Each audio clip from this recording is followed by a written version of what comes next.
Hello, welcome back to Election Time News, your one-stop political summations, poll reviews, nonpartisan predictions, and reviews and compilations of the political forecasters. Today is Tuesday, October 15th, 2024. There are 3 weeks left until the presidential election, and today I'll be updating my presidential map based on probabilities for victory for each candidate, based on my Google Sheet that I have here, that I've been keeping updating, and backing up my decisions based on polling data from 538, which from what I've seen includes the most polls out of the three, and demographics information. If you like content like this, make sure to hit the subscribe button. I'll be giving weekly updates on the presidential election predictions every Tuesday, such as this one, leading all the way up to a video with my final prediction on the morning of Election Day, as well as updates on Senate races every Thursday. I have a goal of 500 subscribers by Election Day, so do me a favor and click on that bright red button.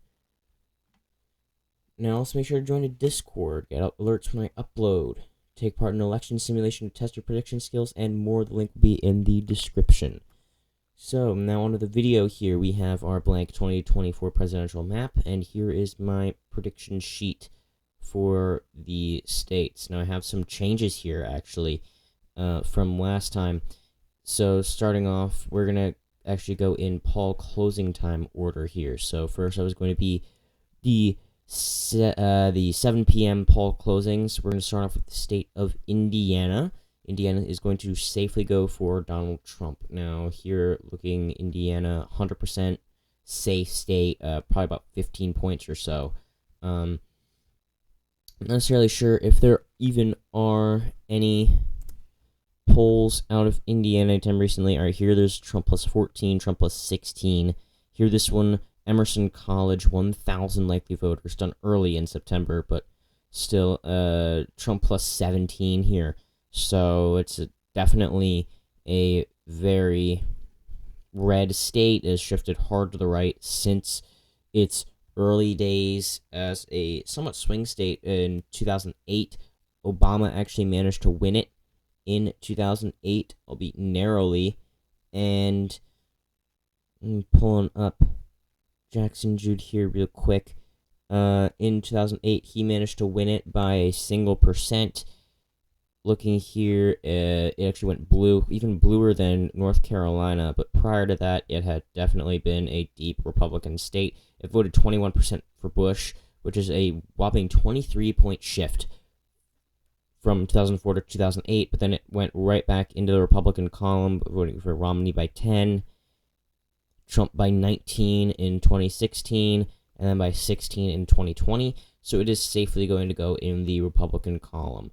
Next up is going to be Kentucky, a strong red state ever since basically the 80s, except for, of course, Bill Clinton, who broke the traditional setup here, and then of course it went red in 2000 for Bush. But prior to Clinton, it went red for the elder Bush and for Reagan, and before that was Carter in 1976, back when we had the solid South, more or less. And prior back here, now here's the solid red states down here, right around the party flip era, and then it went back to the remnants of the solid South for Carter. And in 1980, Reagan destroyed Carter in 1980, and then obliterated Mondale in 1984. And then, of course, moving forward, then we had a return era for Clinton, but then, of course, he just narrowly won Kentucky by under a point in 1996, and then since then, it has voted over 15 points for the Republican candidate ever since, so that it is safely going to be in Donald Trump's column this time around. I have it at about 26 points for Donald Trump. It is not even a question here. I don't even think there's any polls in the state of Kentucky. Yeah, no, not even any polls in the state of Kentucky, so it is definitely going to stay in the red column. Now, next up is going to be the state of South Carolina. It is also going to be safe for Donald Trump. Moving down here, 100% safe going to go red. Probably, interestingly, South Carolina is one of the least red out of these ones. It's still safe for my categorization. So setting these margins to ones that I typically use be as follows here. So looking here, it is a safe red state. Voted for Trump by about 11 3/4 in 2020 after 14.3 in 2016. So a good bit of a leftward shift, but still relatively solid Republican state. There's not really any chance that Kamala Harris is going to swing it from Donald Trump's column this cycle. There's one single poll up by 10, so that's about on course to go about 11 points, probably a bit under 10 or so, best case scenario here on election night. Now, next up is going to be Vermont. I'm going to leave Georgia because it is the key most swing state here, and there's also Virginia, which I'll get to next. Vermont is the most Democratic state in the entire nation, voted for Biden by 35, and in 2016, it voted for Clinton by 26%. I wouldn't be surprised if there is no poll out of the state of Vermont, just because, no, there is Harris up by 41 and Harris up by 40, done here in mid-August even. So looking down here at the expected margins, I have about 34.5. So it is safely going to go for Kamala Harris. And then Virginia, this is actually, I believe I moved it up to safe from certain. Now, the polling here has just consistently been going too strong for Kamala Harris, and even if there is a relatively large polling error, there would have to be larger polling errors than we've seen even in 2020 in order for Trump to have a chance of winning the state. 7.6 ahead, and these most recent ones done, of course, about 2 weeks ago still, but Harris up by 11, and again up by 11 full field. And even though there's small sample sizes, the margin of error still are going to be only within 5 points. That's still Harris up by 1 or more. So there's no real shot here that Trump has in the state of Virginia. I have it 7.5 points, which is quite a bit further to the right than Joe Biden won it by in 2020. But it is definitely going to probably closer to 8 or so. But it is definitely going to still stay in the Democratic column. That's almost an absolute at this point in time. And lastly, the state of Georgia. Now, this is one of the highly contested states. This is one that Joe Biden managed to flip in 2020 from 2016. And currently, Trump is with a single point lead. Some recent ones here. Now, this one done by Donald Trump, up by 5. Shifted to the left by 3. That's Trump up by 3. To the left by 2. That's Trump up by 3 because it's an insider poll. Trafalgar Group up by 1. That's a pretty bad sign for the Trump campaign. Renfield and Wilton Strategies, Trump up by 1. Now, again, there's a lot of Republican pollsters that have been going in the past 2 weeks that have been adjusting these averages. I forget what that article exactly is, but Biden managed to flip it from a 5% state in 2016 for Donald Trump to a 1/4 point for Joe Biden in 2020. But I do have it going for the former president, 55-45. This actually, I think, is getting a bit worse for Donald Trump as time keeps going on, as it's getting closer and closer to election night because it's staying so close. Normally, right before an election, Donald Trump's margins take off, but I'm not seeing that happening here. But as of right now, it is still tilt in the GOP column. That's going to be an important win for the former president this election night. Now, next is going to be the 7:30 p.m. poll closings in Ohio, West Virginia, and North Carolina. Now, there's 3 counties here. Due to that, I'm going to have a rule when I live stream on election night starting at 5:30 p.m. Eastern Time. Make sure to subscribe so you don't miss that. I'm actually establishing a rule that I'm not going to call any states until we have actual votes in from election night, and also that I will not call a state until all of their counties have their polls closed. So I will not be closing calling West Virginia until 8 p.m. Eastern Time, even though it is clearly going to go for Donald Trump. It is the third most Republican voting region in the nation, only behind Nebraska's 3rd congressional district and the state of Wyoming. It is actually a bit further to the right than Oklahoma. So there's not going to be any polls out of the state. But looking here, it is absolutely safe for the former president. Probably going to win it by about 38 points. It actually dropped a bit from, or I actually think it's one of the few, 42.2 to 38.9. No, it actually did drop, probably because of the support of college students in the Charleston area and also up in Marion and Monongalia counties. So it is still going to absolutely safely go for the president. It's once upon a time blue state days going for Clinton by 15 points in 1996, but then shifting hard to the right for Bush, and it has just never come back since then. So it's not going to be even in the picture here for electoral votes in this absolute safe column for Donald Trump. Next up is going to be the state of North Carolina. Now, this is the state that if Kamala Harris is going to perform better than Joe Biden did in 2024, this is the state that she's going to win. This is the state that she's going to pick up. This insider poll from Donald Trump only has him in the lead by 1 in North Carolina. 1,000 likely voters, Emerson College, only up by 1. This one, 600 registered voters, even. This one, active vote, Harris up by 2. 600 registered voters, full field, Trump up by 1. So these very recent ones have been very, very close. This is actually looking very concerning for the Trump campaign. But I still have it in his column because every single year we keep on. There's always been hope from the Democratic Party that there's going to be a flip that year, and then it just never comes to fruition. Joe Biden led in the average. If we look here, he led in the average in 2020 by 1.8%, yet he then ended up losing the state of North Carolina by 1.3%.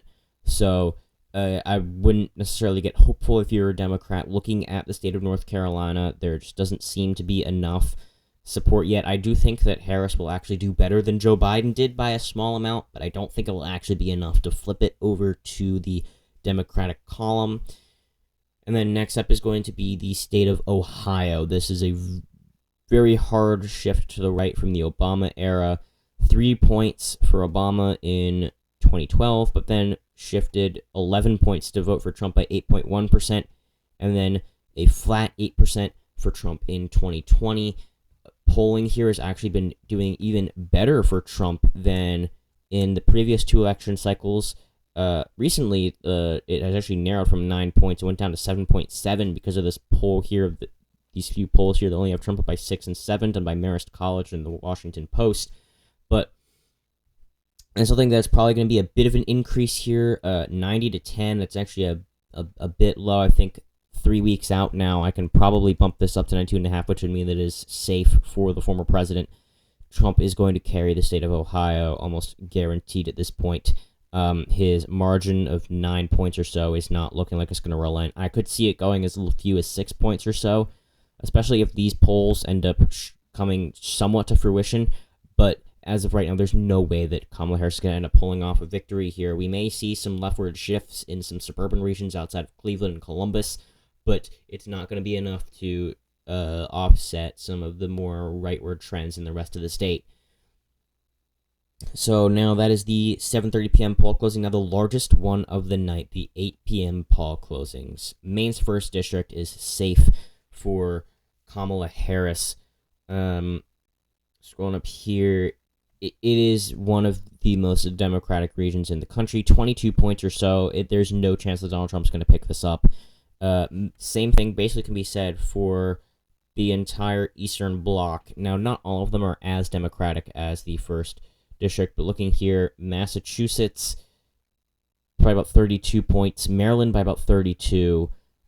New Jersey by around 15. Rhode Island by about 20. So none of these are even all that close. A lot of Democratic votes. out of this region here for Kamala Harris. That's going to be safely in her column. The 2nd District of Maine, I have going for Donald Trump as a likely margin. Now that we're 3 weeks out, I'm going to bump this up to 80%, but it's still just barely likely. So that's going to be a likely for the former president. Moving in to the state as a whole, I believe I have that as certain for Kamala Harris, 87.5 to 12.5. Looking at polls in the state of Maine, we can see that there was the only one that was really done was Harris plus 9, but there's been consistent. This one, Harris plus 26, I think is a bit far for the 1st district. Looking at how it did vote 23 for Biden, still this 22 would be a bit of a drop. 26 is too much of an increase, plus Pan-Atlantic Research. I didn't actually look at this poll. I should probably look into it more. Looking at New Hampshire. State of New Hampshire, going down here, certain for Kamala Harris. Another one that she can essentially count on election night, probably about 7.5 points. That's actually, I believe, just a bit of an increase that Joe Biden did. There really haven't been many polls out of this state, as hasn't been too close in the election this season. She's leading by 6.6 points. This one, the larger ones seem to have her generally a bit less down, but down by a bit more, or up by less.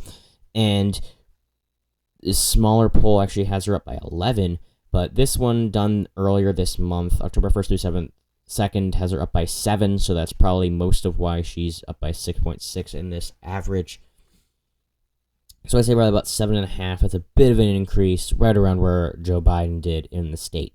Now, next up, we're going to have these safe states of Alabama, Mississippi, Tennessee, Oklahoma, Missouri. All of them are going to go for Donald Trump. There's no shot that Kamala Harris is going to have any chance of any reach in any of them. Alabama, probably around 26 points for Donald Trump. And here at Mississippi, probably around 16 points. Not as much, as it has a large black population along the Mississippi River here. But again, Alabama, 26 points, or 25.5 for Donald Trump in 2020, and Mississippi, 16.5 for Trump. A bit of a drop by about 1% or so of some black support would get it a bit stronger for the Republicans, but I'd say probably around 16 points just because of a bit less support from the white population in these urban regions. Missouri, probably around 16 points as well. It has been out of reach for Democrats for a while, since 2008, when McCain won it by 0.13%, very, very close. It was the closest state in the election, actually, closer than North Carolina, which, of course, Obama won, and then it shifted to voting for Romney by 9.4, and then for Trump by 18.5, and then 15. So it has been out of the reach of the Democratic Party for a while now. 16 points for Donald Trump or so on election night. Illinois, safe in the Democratic column. It is not going to go red. Now, the chance that it might go below some predictors' safe margins, being 14 points, is potentially possible, but I don't see it. 17 points, and here was 17.1 for Clinton. So the fact that it actually dropped a bit is a bit surprising, but I really don't think that it's actually going to lose all that much support for Kamala Harris here. Has her up by 18 and 16 in these two polls, so the average of that is really 17, which is a bit on closer to actually the best side. I think I tried to go a little too conservative on some of these averages here. I'll have to look a bit more into them before my final prediction, but it is definitely going to go blue. That's guaranteed at this point. And next up is going to be the key swing state of Pennsylvania. I do have this Democratic as of right now, my home state here, and just by the smallest amount. If I could go even slimmer here, I would, but I do 2.5% intervals. just to make things not too complicated. But Kamala Harris is the narrowest of leads here right now. The polling average has been holding strong for her, which is mainly why I'm holding on to this right now. 0.7%. But these recent ones, +4, +3, +4, +3. Of course, this was a bit of an outlier poll. Brentfield Milton Strategies, I believe, is a bit right-leaning. American Greatness is definitely going to be a right-leaning poll. But it actually has Harris up by 4 with 1,079 registered voters. So that's a good sign for the Harris campaign. More on those sorts of polls is why I'm holding it in the Harris column right now, but it is still ridiculously close. I could see it going red by almost up to a point, closer to Trump's 2016 margins. But best case scenario, I think that Harris could actually improve on Joe Biden's margins. The state had voted heavily blue for a long time, but especially strengthened in the Obama years. But then it flipped, surprisingly to most people, in 2016, 0.72%. But then it went back into the blue to Biden's column in 2020, 1.2%. So moving on, next is going to be the 8:30 p.m. closings. It's just Arkansas safely in the Republican column, 100% to 0, probably around 30%. It hasn't gone blue since 1996 for Clinton, who was, of course, the governor in the state of Arkansas, and then it shifted very hard to the right for Bush in 2000, and similar to West Virginia, that was the last time that it had gone blue. These three states have relatively similar voting patterns, and all of them are going to stay red in the former president's column this cycle. Next is going to be 9 p.m., the second largest poll closings of the night. First off, we have New York safely going blue. The polls here are just overwhelmingly going Democratic. Actually, not as blue as it was for Joe Biden, 23 points, but enough that there's no logical polling error that could have 14.1% lead be anything close to competitive. I have it probably around 20 points, which is still definitely a drop from 23, especially even less than Clinton won it by, 22.6%. So that would be a huge drop in the Long Island regions, and especially in some central regions over here that actually voted a bit for Biden. If we look in on the county map, some regions out over here I could see losing support, and a bit out over here in Ontario County just barely going for Trump, actually going a bit harder into that column. But in general, I do see actually a bit of drop in support, especially with these 14.1 margin polls here. This one up by 21, so that's definitely a good sign that things aren't actually going to go completely out. That's generally why I have this at 20, but it is definitely going to go for Kamala Harris on election night. It's going to be called as soon as the polls close. Next up is the key swing state of Michigan. I do have this tilting for Kamala Harris. Recent polls coming in have not looked good for her, and so I actually have this 40-60, which is going to be a tilt categorization here. I still have it going by about 1.5 points on election night, which is tilt. Republican best is probably going to be basically tying up the margins, just barely flipping the state. So just barely flipping it. I'm going to say Republican there, just barely flipping the state. I could definitely see it going up to about 3 points still, which is just barely improving on Joe Biden's margins in the state of Michigan. But it is still definitely possible. 0.8 of a point in the past week even. It is narrowed from about 1.5 points to half that, as we've seen two polls here. Of course, this one by Donald Trump, that's probably about Harris up by 1 or Harris up by 2 if you shift it. And then insider advantage, I don't remember who their lean is towards, but they have Trump up by 2, which of course is going to shift that over. Harris up by 2, Harris up by 2, Harris up by 2. She was polling a bit better than in the past, and things have actually been tightening, which is a bit more of what we'd be seeing in previous election cycles. So this is definitely potentially an interesting flip for the former president. But as of right now, I see it going to Kamala Harris. In Wisconsin,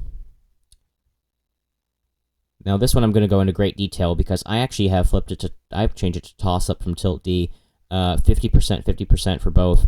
It is the most, statistically the most Republican of this. Oh, this is the Virginia one. Here, looking at Wisconsin,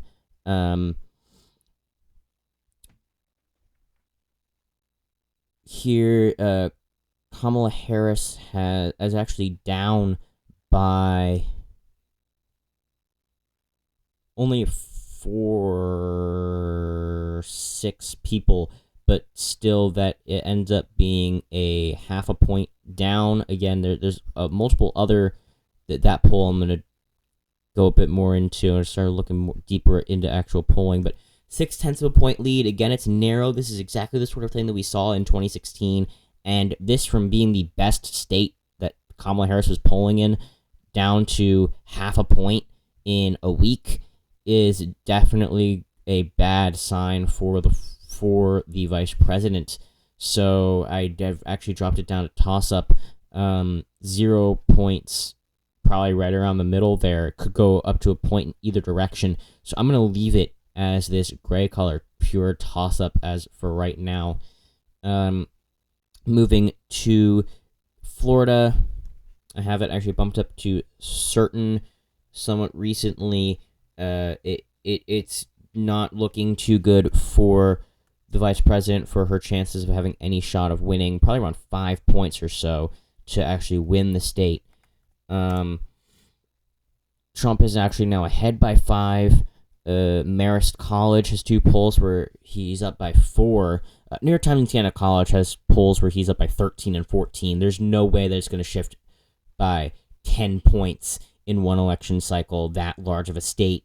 It's not really going to happen. It's not necessarily plausible with the current political landscape, but it could definitely improve by about 1.5 points, which is about what I have. It could go probably up to about 3 points or so, shifting to the right, but it is almost certain to go into Donald Trump's column. Next is going to be the state of Louisiana, safely red. Same for Kansas, all of Nebraska except for the 2nd Congressional District, North and South Dakota, and Wyoming are all going to safely go red, as they all did in the last election by large point amounts. I'm going to just quickly scroll over all of them. And there's no real shot that Kamala Harris is going to even make much inroads with voters. She might get down some margins here. There's probably going to be a few states where we might end up being surprised on election night. That's going to be a bit more Democratic than we expected. But as of right now, I really don't see any... There's no shot that these are going to flip in any circumstance. Next up is going to be the state of Iowa. This one is also basically safely for Donald Trump. Certain. It's actually a bit closer than Ohio as of right now, even though it actually voted further to the right. It's been voting 8.2, but back in 2016, actually voted by 9.4 points compared to 8.1 here. And then it still voted further to the right, 8.2 to 8. But there's this one poll, it's an outlier poll, but it's so far that it really should actually be a bit of concern. Now, of course, there's been multiple other ones. These are also right-leaning polls that also only have Trump up by 7. This one has Trump up by 12, but that's against Biden. So here, there's only 2 polls from the beginning of September. That one's up by 4. Trump only up by 4, full field. Kennedy still getting 6 points, so that actually would probably help Harris because of the research that was shown that Kennedy actually hurt Biden more than Trump. So if it continues with being that it was more harmful to the left than the right's campaign, then it would actually be even closer. And here, a right-leaning pollster with Trump plus 7, that's another bad sign here. But I don't see that it could possibly tighten. I say probably about 6 points or so. Now, it could be inroads made along these more suburban counties, especially like Black Hawk County and, Scott County, things along those lines. But Jefferson County, potentially, some of these across, right along the Mississippi. But in general, the state is definitely going to go red, almost certain to go red on election night. yet again for the third cycle in a row. Next up is going to be Minnesota, where Republicans have Iowa, Democrats have Minnesota. Certain 85-15. Tim Walz's home state. He's a relatively popular governor. He actually has a positive favorability rating. He is the most favorable out of all four candidates. And so this almost completely secures it for their campaign. I'm actually going to move it here a little bit closer, probably about 7.25 points, which actually is a bit better than Biden got in 2020, mainly because of the Tim Walz effect. But I expect that there's going to be movement made further in some of these more suburban counties over here, Clay County, Winona County, moving further to the left. Next up is going to be Nebraska's 2nd Congressional District. It's going to be likely for their campaign. Now, it is shifted very hard to the left in the past few cycles, especially since Obama. Obama was actually the first presidential candidate to win the district that was separate from the state as a whole in 2008 by 1.3 points, but then it voted for Romney in 2012 and Trump in 2016, albeit by a much lower margin than the rest of the state. And then, of course, in 2020, it actually voted for Joe Biden by 6.6%. And polls out of the region, now two conflicting polls here, Trump up by 20 in both is an interesting, considering that these are actually two candidates for the Senate that are actually running against each other. But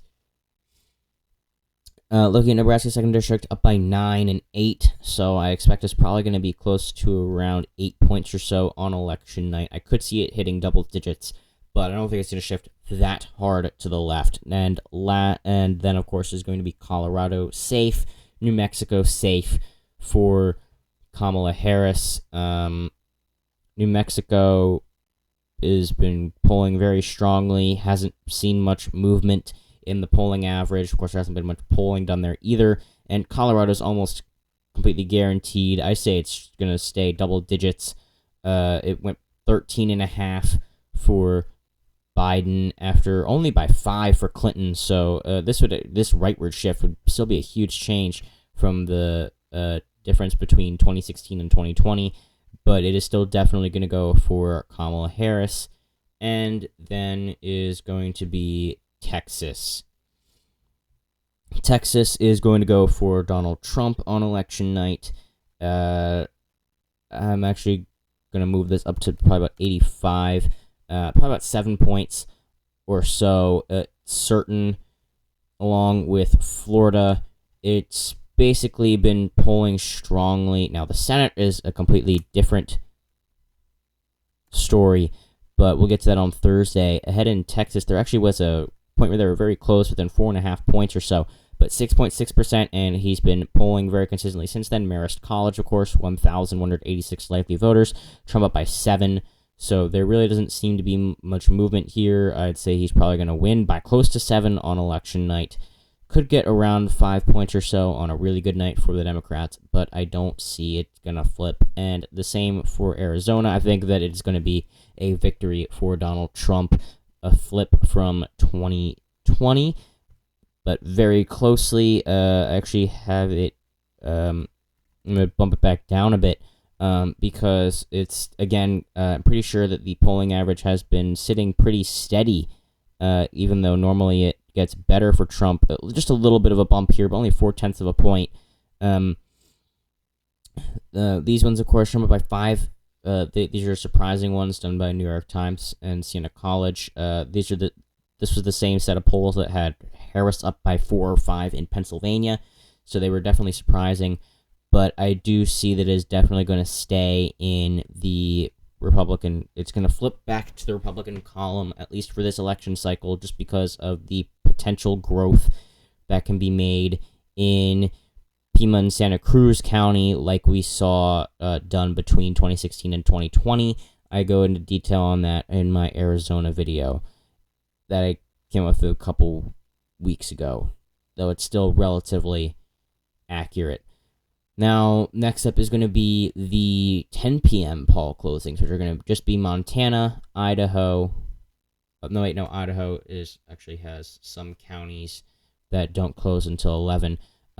Utah, and then Nevada. So Nevada is going to probably tilt blue this election cycle. It's probably going to just barely hold on for another cycle here. 2.4 points. I don't think it's going to be able to shift 2.5 points to the right. It has just been polling consistently well. It's one of a few states where Democrats are typically underestimated when basically every other state Republicans are underestimated instead. This recent one done by Donald Trump has him up by 3, but of course that's going to be probably about Trump plus 1. If you shift it to the left by 2, that's typically what I do for insider polls, is shift it by 2. This one, Emerson College only has Harris up by 1. This one, Fabrizio Lee and Associates, of course, are the same people that ran Trump's, so that's probably going to be a Republican-leaning pollster, but even then, it's been holding on. For the Harris column, last week it was 0.8 of a point, and even with all of these Republican polls, it's still been staying in the Harris column as far as the polling average is concerned, so I'm definitely going to leave it blue, and these ones aren't even competitive. Montana was technically close to competitive in 2008. It only voted for McCain by 2.3%, but then in 2012, it went to Romney by 14 points, and then to Trump by 20.5 in 2016, and then 16.4 in 2020, and there's not really any shot. 16.8 points right now, and I have it probably going close to around 16.5 on election night. It's out of reach. Wyoming is the most Republican state in the nation. It is the second most Republican voting district, Nebraska's 3rd congressional district. So it is definitely going to go for the former president, and Utah is going to go into Trump's column as well, probably by about 20 points or so. Looking at what I have here on my sheet, probably about 19 points, which I think is actually a bit of a decrease, actually, from 2020, but it's probably going to be right around there. I do have it potentially increasing probably to about 22 or so. And then the West Coast, these 3 are going to safely go for Kamala Harris, and Idaho safely for Donald Trump. I don't really think I need to clarify much on that. Washington, probably about 18, Oregon by 16.5, and then California, of course, Kamala Harris' home state, probably about 27, and then Idaho is going to go probably about 31 points for Donald Trump. And then lastly, Hawaii is definitely going to go for Kamala Harris. Very, very Democratic state, 29 points or so. And then Alaska, I actually have moved it up to safe, 95-5. It's just been polling consistently well for Donald Trump. Huge errors would be required here. 9 and 5, average of that is 7. 7-point error would be unheard of, essentially. I have it probably going around 10 points, which is still just a bit better for Kamala Harris than Biden would have done, but it is definitely a leftward trending state. If there's going to be any shocker left trending state this cycle, is probably going to be Alaska. Gains made in around Anchorage and some of these regions around Denali, and potentially flipping back North Slope or so, might end up actually getting some movement going to the left, continuing that leftward trend in the state of Alaska. And so that is our final map. We actually don't have a winner here because it's all up to Wisconsin, and I have it as a pure toss-up. But just for purely purposes, I'm going to put it back as tilt blue like I had it last election, just so we can have a complete map. Still 276 to 262, but again, it is just a pure toss-up. It is too close. I'm going to be looking into more of these polls later today, and of course, on Friday, I have my first look into early voting data, where I will be going into how the early vote may end up showing, how the election may end up going. And so thank you all so much for watching. Have an amazing rest of your day. Make sure to subscribe. Don't miss the live stream of election night, November 5th, 2024, starting at 5:30 p.m. Eastern Time. Thank you all, and have an amazing rest of your day.